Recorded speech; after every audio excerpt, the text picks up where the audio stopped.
Pursuit of Shadows. This was one of the best and hardest stories I've ever written. That's how it usually goes. The harder a project is, so long as you have the passion to work through it, usually turns out to be of the highest quality. All stories are a puzzle. The writer is just putting the pieces together.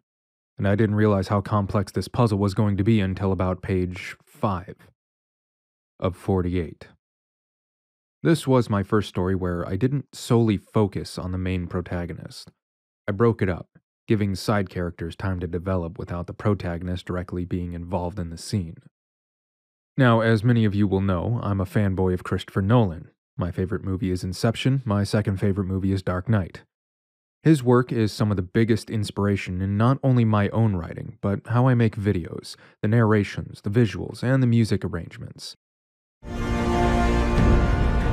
A dark night.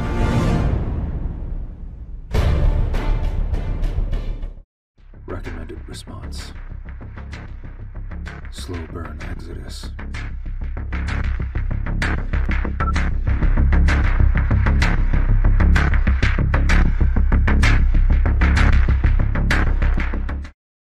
Though I also have to give massive props to Martin O'Donnell of the Halo franchise for my music plot comprehension as well.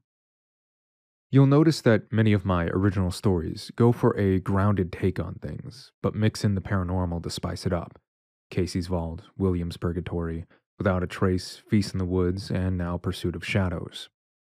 My goal of this trilogy, which I'm thinking of naming it the Midwest Trilogy, was to retell classic creepypasta figures in a way that a Nolan movie might depict them. Now, only the viewers can confirm or deny if I've accomplished this goal, as you are not in my head, thankfully, so it has to come across in the story, rather than me directly telling you what I'm going for. I hope that I've been able to bring these characters up to a quality unmatched by other attempts, even if they're not at the same level as my waifu, Nolan. Now, I am still personally damn proud of what I've done with them, and the positive reception from you, the viewer, is also a huge motivation to continue. To real quick detail what each story is, in case you're lacking in the deep lore, Without a Trace is a retelling of Slenderman from a more grounded perspective. Rather than having it deal with teenagers and the internet, I wanted to go with characters and situations that would be far less annoying in the long run. Besides, the subject matter that Slenderman is, the police getting involved is far more the course for child abduction. Normally, I like stories that stay isolated to a cast of characters in a limited area, where the implications of what could happen gives it the larger scope. Authorities getting involved only means the effects of the antagonist are reaching out farther than just some singular character's possible schizophrenia. However, a local police department isn't going to carry the same importance as, say, the CIA, publicly looking into the problem.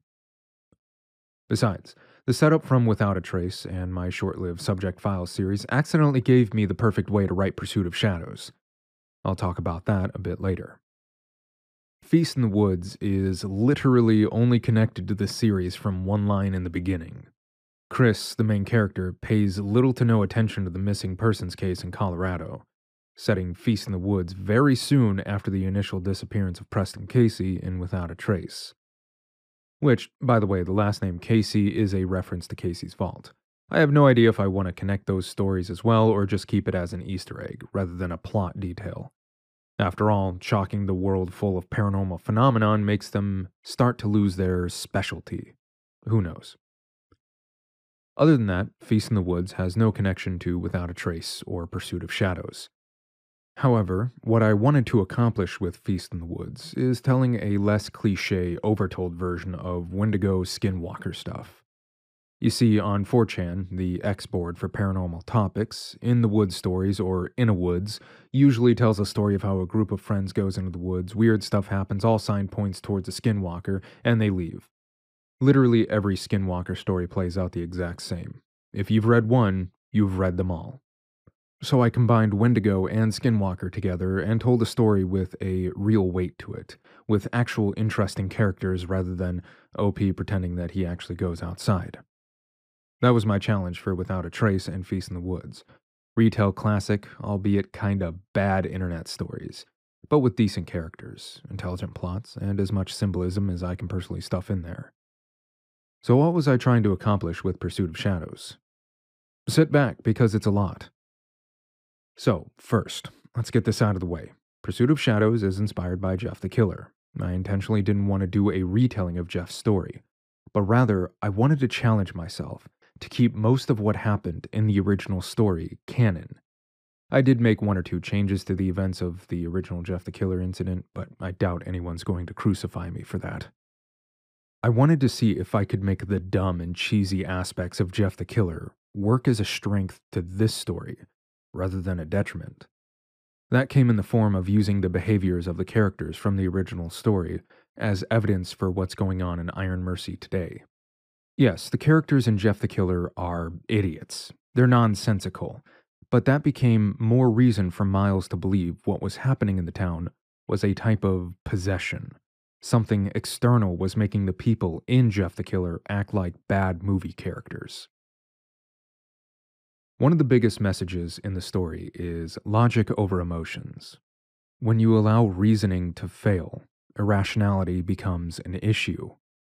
Now, this is a commentary on what I personally believe our modern society has an issue with.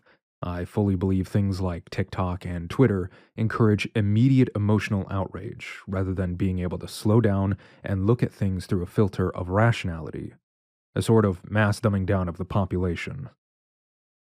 However, there is a difference between having a message that speaks to real-life subjects, but still feels appropriate and makes sense within the context of the story, and beating the viewer over the head with, "Look, these are my personal beliefs and you need to share them too! Politics, politics, politics!"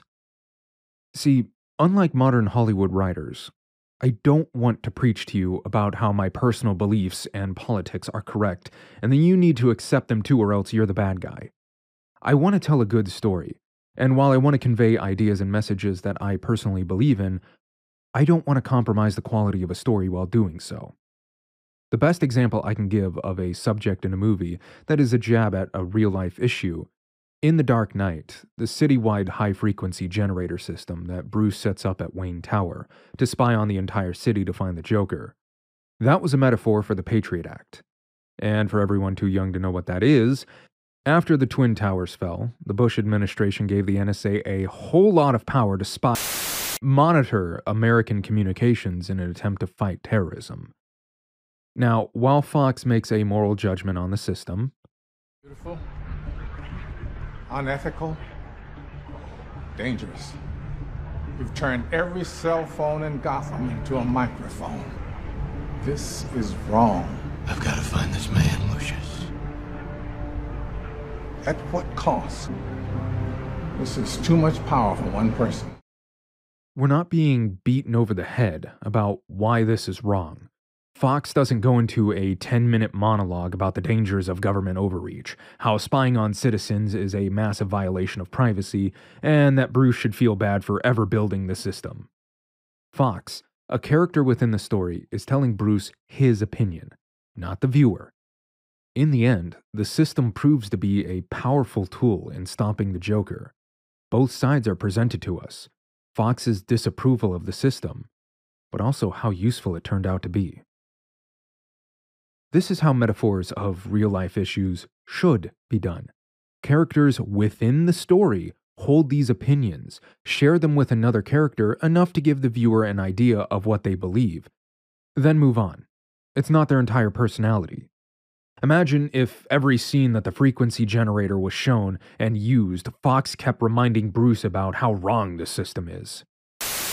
Mr. Bateman, there's some bad guys over here. Don't forget, this machine is bad. Bruceikins, we got SWAT coming in from the roof. Also, what we're doing here is wrong. John Connor from Terminator Salvation. Joker is up here. You wouldn't know that if we weren't using evil NSA equipment. So, if I am to include ideas and messages that reflect real-life issues, they must be appropriate within the story. And there sure as hell better not be a character that stops the scene, looks at the camera, and tells us about why their side of the political spectrum is the rebels from Star Wars, and the other side is the Empire, and everyone who disagrees with them might as well be goose-stepping. The sheer fact that modern writing has become this insufferable that I can even go into a political rant pertaining to a story that has nearly no politics in it makes my head hurt. So, Logic over emotion. How did I implement this idea without beating you all over the head with it? At least as far as I'm concerned. First, the mechanical side of things, showing the outbursts of anger throughout the town. First, the murder of Daniel. Noah's dad feeling a split second of extreme rage for a mild injury. The various adults in town who acted out of character, such as the group of rude people at the restaurant, the several acts of anger at the gas station Miles was sitting at, and the cop who had a bad reaction to a simple fall in the locker.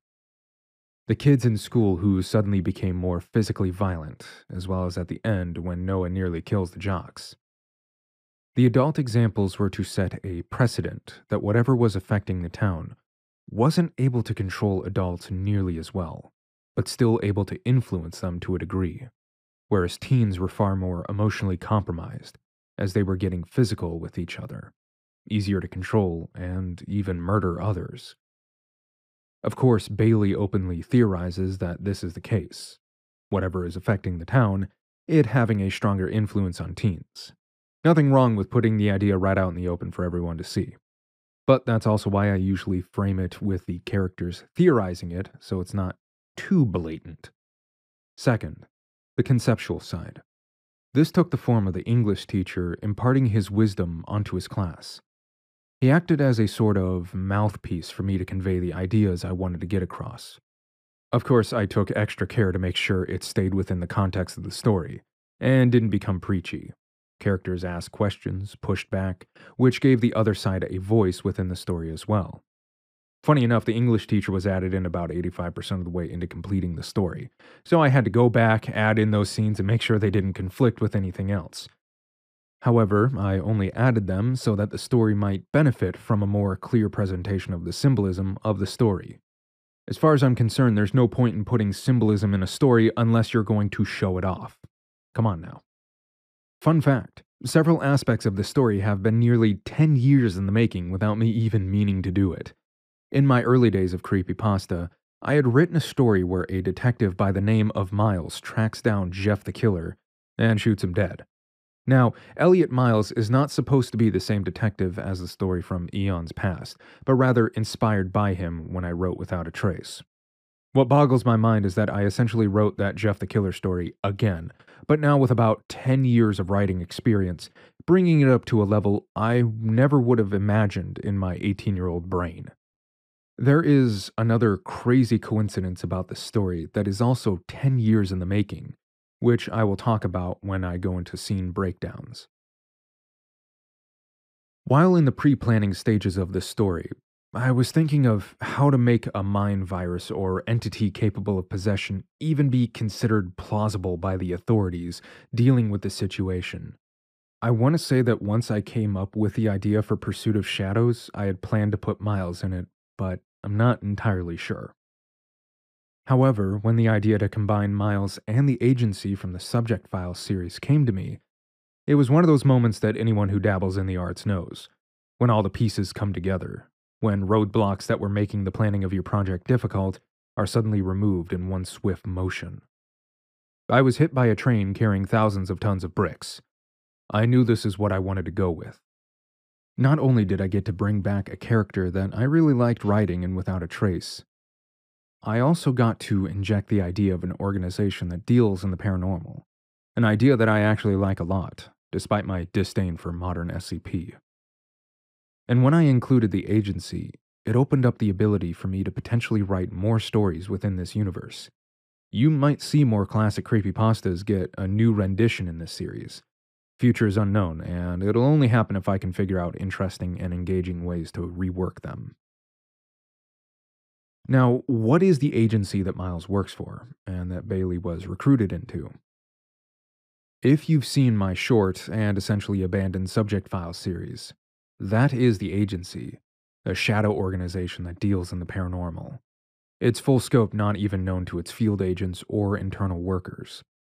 I also don't have a name for this agency, nor do I plan to come up with one. That is a part of the mystery.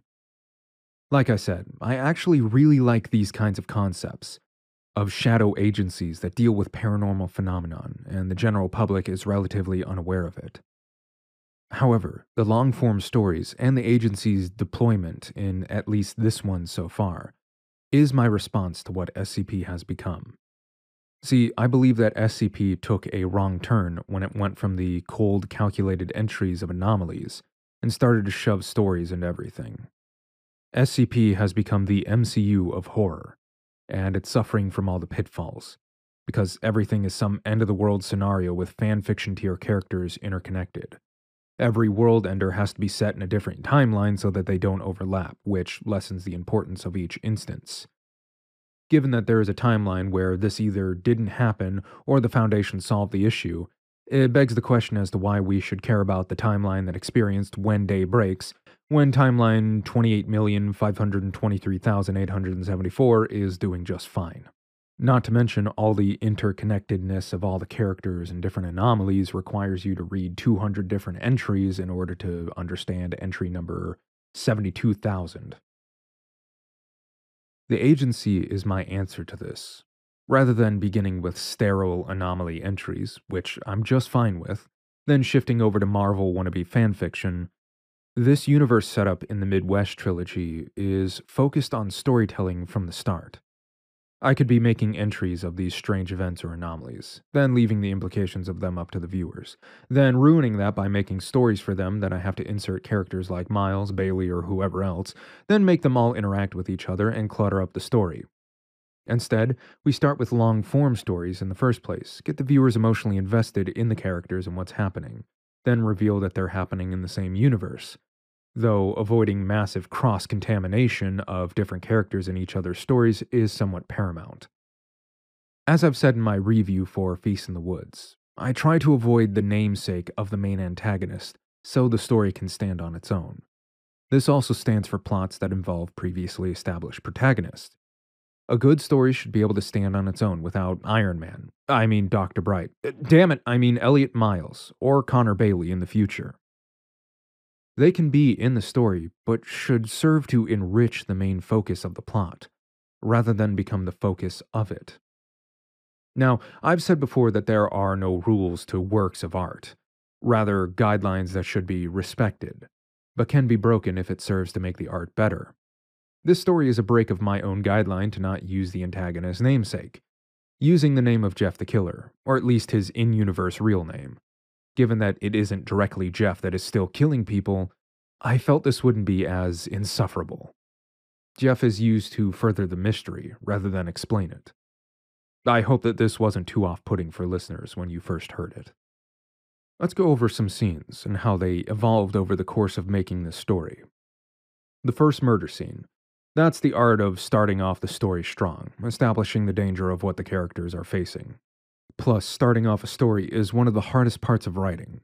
You're facing down the entirety of your plot, and you need to figure out a way of how to hook the reader or listener. To clear some stuff up, Sam killed Daniel in the beginning of the story. The idea is that the entity that takes you over, you're aware of what you're doing, but you have no control over your actions. Sam knew he killed Daniel, so when Miles investigates him, that's why he's having such an emotional reaction. The entity begins to lose control over Sam, making it reassert its dominance, causing him to completely snap and kill his parents. However, to ensure this loose end doesn't break its control again, Eric is sent to kill Sam, to avoid him revealing that Eric is also one of the killers.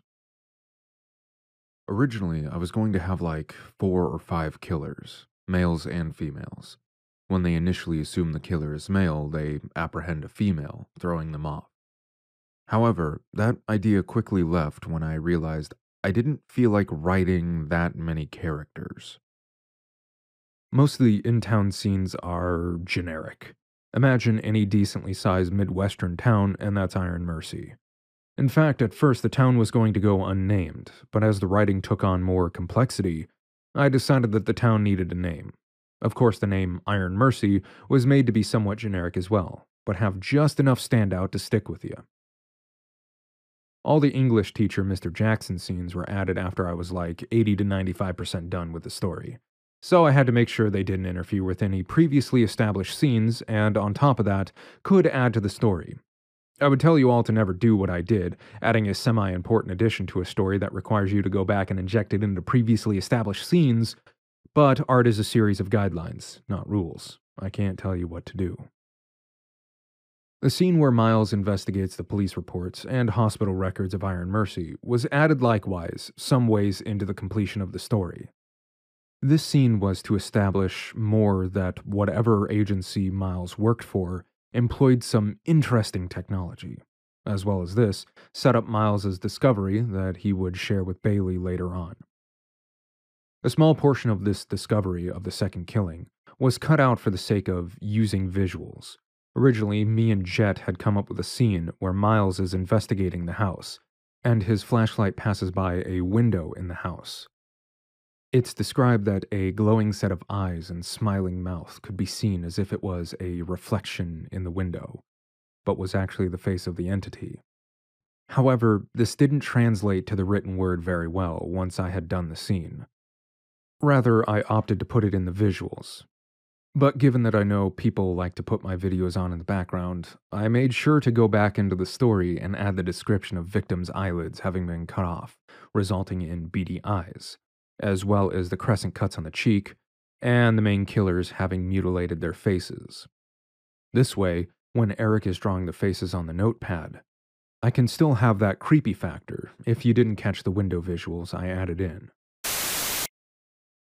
I was stuck. I think the problem is I was stuck on Wednesday night. What I wanted to fully do for it. I think that's what it was. Is that I was at a point where I was like, oh man, what am I supposed to do for this section? How do I even make this part of the story tick? I had a rough outline of what I wanted to do, but I didn't have a solid idea. So I think I called you up and we talked about it. 4 in the morning or something like that. Because that's when all of our best ideas come to us, because the filter of reason and logic has completely gone out the window. We're too tired for filters. Just everything goes out the window. The fucking real world just disappears. All that's left is complete psychosis. So that's when the best writing happens. And yet one of the symbols in my story, one of the messages in my story is rationality above emotion, but yet it was emotion that made that scene better. The story was written with pure emotion. That came from a place of logic, clearly. I betrayed myself. So the part of this scene that was accidentally 10 years in the making was Miles finding the blood letters written on the wall. Jeff is a knockoff of Joker, so the smile is paramount to his look. The name Miles exists within the word smile, or smiles. My longtime friend, Jet, while helping me brainstorm for the story, had an absolute stroke of genius. Coming up with this scene, where at first Miles only sees the word smile, but then realizes the odd spacing between the S and M, was also his name.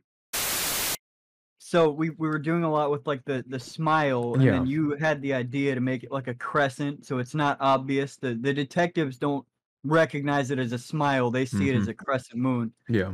And then we're like, well, this is your idea, I'm sure, but we'll have the entity makes it obvious. This is not a crescent. This is a fucking smile, and so it writes smile on the wall in blood, the victim's blood, and it says, smile, smile, smile. But then it dawned on me that smile over and over spells miles. If you shift the S over a little bit. Yeah. Yeah. If you put the S at the end instead of at the start, it's miles. And then that was like the perfect, it just all came together. So yeah, all those puzzle pieces, like what I just said in the beginning of this in review script, stories are a puzzle.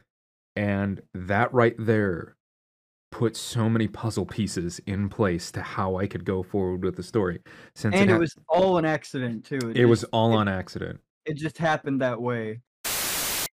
The fact that I had come up with the name Miles in a story 10 years ago for a Jeff the Killer plot, then all these years later, not only reuse the name Miles, but also do a Jeff plot again, and be able to use the smile Jeff carves into his own face to send a message to the agent still gives me pause that this scene was set up that long ago without me even realizing it.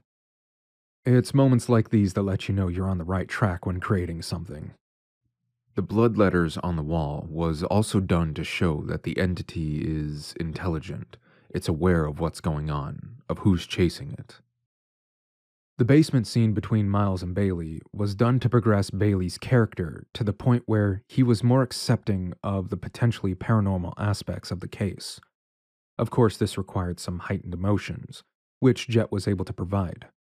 Without his performance, this scene wouldn't have had the impact it needed. It was also the scene that finishes what Miles discovered in the hotel room, the events of Jeff the Killer.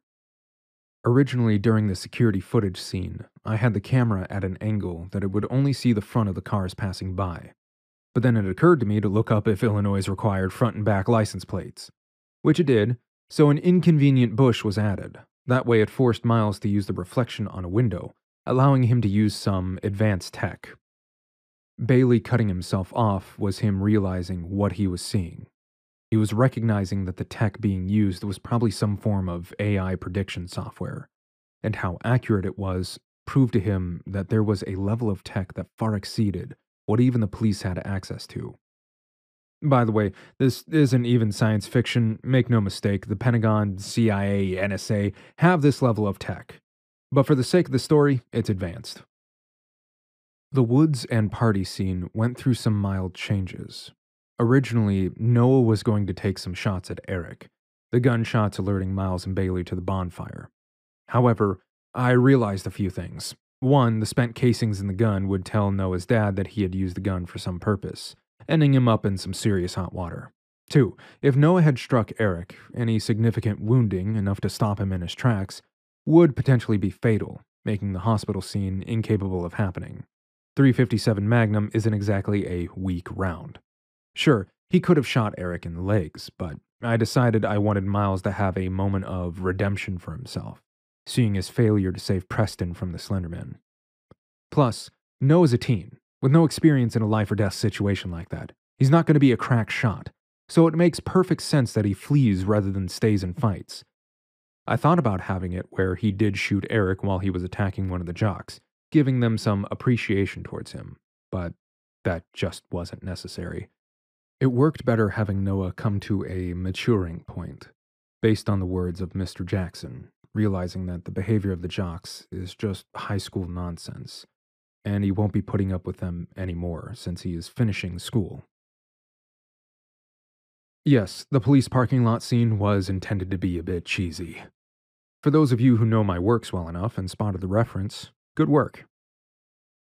Pursuit of Shadows ends how I like to end all my stories. A sense of long-term dread. Mild continuity error. The date in the subject file is set for June 17th, 2024.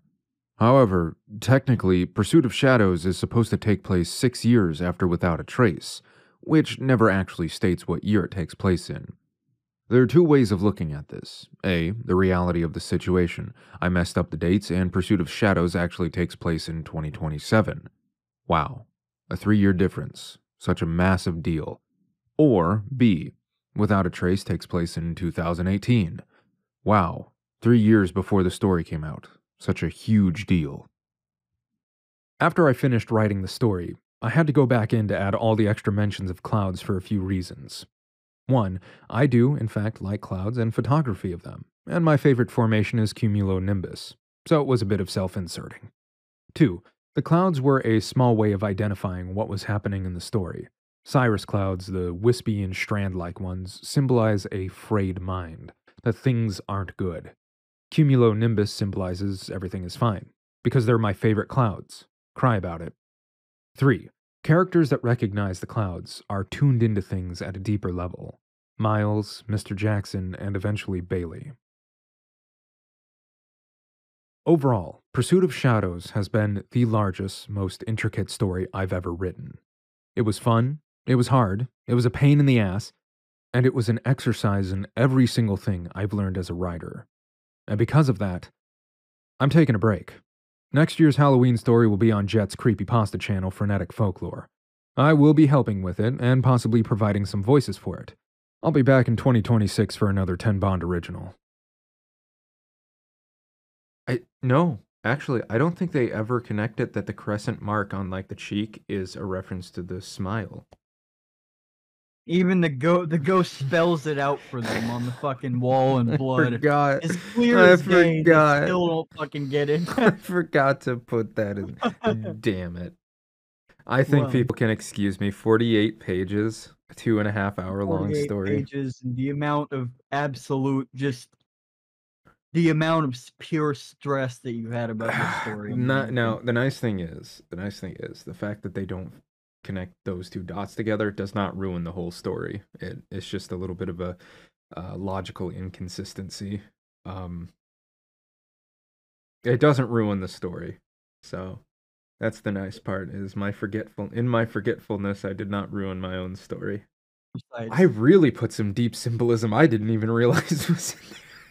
You put so much symbolism that you forgot to connect the basic dots. Like, I was too deep into it.